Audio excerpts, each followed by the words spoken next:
من الشیطان الرجیم بسم اللہ الرحمن الرحیم۔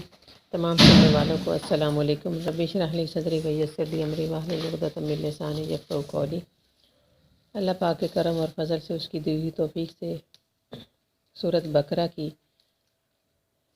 کا ترجمہ اور تفسیر ہم نے شروع کی ہے، اس کا جاننے کی۔ تو اللہ پاک سے دعا ہے کہ رب تعالیٰ ہمارے لیے اس میں سہل فرمائے اور ہمارے دلوں کو اور ہمارے ذہنوں کو روشن فرما دے۔ رب تعالیٰ قرآن پاک میں فرماتے ہیں فی قلوبہم مرض فزادہم اللہ مرضا، کہ ان کے دلوں میں مرض ہے، بیماری تھی جو اللہ تعالیٰ نے اس بیماری کو بڑھا دیا۔ وَلَهُمْ عَذَابٌ علیم، اور ان کی لیے سخت دردناک عذاب ہے، بما کانوا یکذبون، کہ جو وہ جھوٹ بولتے تھے، وہ جو جھوٹ بولتے تھے اس وجہ سے ان کی بیماری کو بڑھا دیا گیا۔ رب تعالیٰ نے نبی پاک صلی اللہ تعالیٰ علیہ وآلہ وسلم کو سب اختیارات دیے، سب رحمت للعالمین بھی بنا کر بھیجا اور اختیارات بھی دیے، لیکن سرکار مدینہ صلی اللہ تعالیٰ علیہ وآلہ وسلم کوشش کرتے رہے کہ یہ منافقین کے ٹولے کو قتل نہ کیا جائے۔ باز رکھنے کا سبب بھی یہی تھا کہ آس پاس کے لوگ جو ہیں وہ بھی اس سے متنفر ہو جائیں گے، اور جو ظاہری بات ہے اس سے وہ نہیں دیکھیں گے کہ یہ انہوں نے کیا کیا ہے۔ عبداللہ بن ابی سلول نے کس طرح سے مسلمانوں پر ستم نہیں ڈھائے، کس طرح سے نہیں اس نے ظلم کیا، کہ جب سرکار مدینہ صلی اللہ تعالیٰ علیہ وآلہ وسلم نے مسجد نبوی شریف کو آباد کیا اور وہاں پر مسلمانوں کی روز دن دگنی رات چگنی ترقی دیکھ کر اس کو ہضم نہیں ہوئی، اور اس نے مسجد زرار کو بنا لیا، اور مسجد زرار کو بنا کر اس کے اندر اسلحہ رکھ کے اپنی ناپاک خواہشات کو پورا کرنے کے لیے اس نے سارے ٹولے کو اکٹھا کیا، اور نبی پاک صلی اللہ تعالیٰ علیہ وآلہ وسلم کی بارگاہ میں عرض کی کہ آپ اس کا افتتاح فرمائیں، آغاز کریں۔ تو سرکار مدینہ صلی اللہ تعالیٰ علیہ وآلہ وسلم کو وہی نازل ہوئی۔ سرکار دو عالم صلی اللہ علیہ وسلم کی بارگاہ اقدس میں جبریل امین علیہ الصلوۃ والسلام تشریف لائے اور اللہ تعالیٰ کا پیغام پہنچایا کہ آپ ہرگز اس جگہ پر نہ جائیں جہاں پر وہ ایک فتنہ پھیلا کے بیٹھے ہوئے ہیں، آپ استغفر اللہ من ذالک، کہ آپ کو قتل کرنے کے درپے ہیں۔ تو مسلمانوں میں یہ ایک انتشار پھیلانا چاہ رہے ہیں۔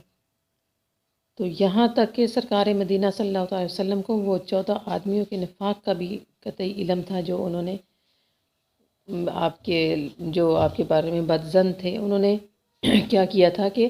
انہوں نے غزوہ تبوک میں مشورہ کر کے ایک امر طے کر لیا تھا کہ حضور نبی کریم صلی اللہ علیہ وسلم کے ساتھ دغا بازی کریں گے، اور آپ صلی اللہ علیہ وسلم کے قتل کی پوری استغفر اللہ من ذالک پوری سازش کر چکے تھے کہ رات کے اندھیرے میں جب سرکار مدینہ صلی اللہ تعالیٰ علیہ وآلہ وسلم فلاں گھاٹی کے قریب پہنچیں گے تو آپ صلی اللہ تعالیٰ علیہ وآلہ وسلم کی اونٹی کو بتکا دیں گے اور وہ بھڑک کر بھاگے گی، اور حضور نبی کریم صلی اللہ تعالیٰ وسلم گھاٹی میں گر پڑیں گے۔ اللہ تعالیٰ استغفر اللہ تعالیٰ نے اپنے نبی علیہ السلام کی طرف اسی وقت وحی بھیج کر ان کے اس ناپاک سازش کو بے نقاب کر دیا، اور حضور نبی کریم صلی اللہ تعالیٰ علیہ وآلہ وسلم نے حضرت حذیفہ رضی اللہ تعالیٰ عنہ کو بلا کر اس واقعے کی خبر دی اور ان غداروں کے نام بھی بتا دیے، لیکن پھر بھی آپ صلی اللہ تعالیٰ علیہ وآلہ وسلم نے ان کے قتل کے احکامات جاری نہ فرمائے، اور وہ اسی طرح سے اس خوش فہمیوں میں لگے رہے، اور اسی طرح بالآخر ان کی اسی طرح سے موت ہو گئی سب کی۔ اور یہاں تک کہ بلکہ ان منافقوں میں سب سے زیادہ مشہور جو تھا وہ عبداللہ بن ابی سلول تھا، اور حضرت زید بن ارقم رضی اللہ تعالیٰ عنہ نے تو اس کی منافقانہ حرکتوں و خصلتوں پر بھی نبی پاک صلی اللہ علیہ وسلم کو گواہی بھی دی تھی۔ باوجود اس کے جب وہ مرتا ہے تو حضور نبی کریم صلی اللہ علیہ وسلم اس کے جنازہ بھی پڑھاتے ہیں اور اس کے دفن میں بھی شرکت کرتے ہیں۔ وہ کیوں کرتے ہیں کہ اس کا جو بیٹا تھا وہ سرکار مدینہ صلی اللہ علیہ وسلم کی بارگاہ میں صحابہ کرام رضوان اللہ اجمعین میں شامل تھا، اور اس کو یہ سب کچھ پتہ تھا کہ میرے باپ کے ساتھ اب آگے جو ہونے والا ہے وہ بڑا دردناک ہے۔ تو وہ دوڑا اور اس نے آ کر منت سماجت کی، وہ صحابی رسول صلی اللہ علیہ وسلم نے آ کر عرض کی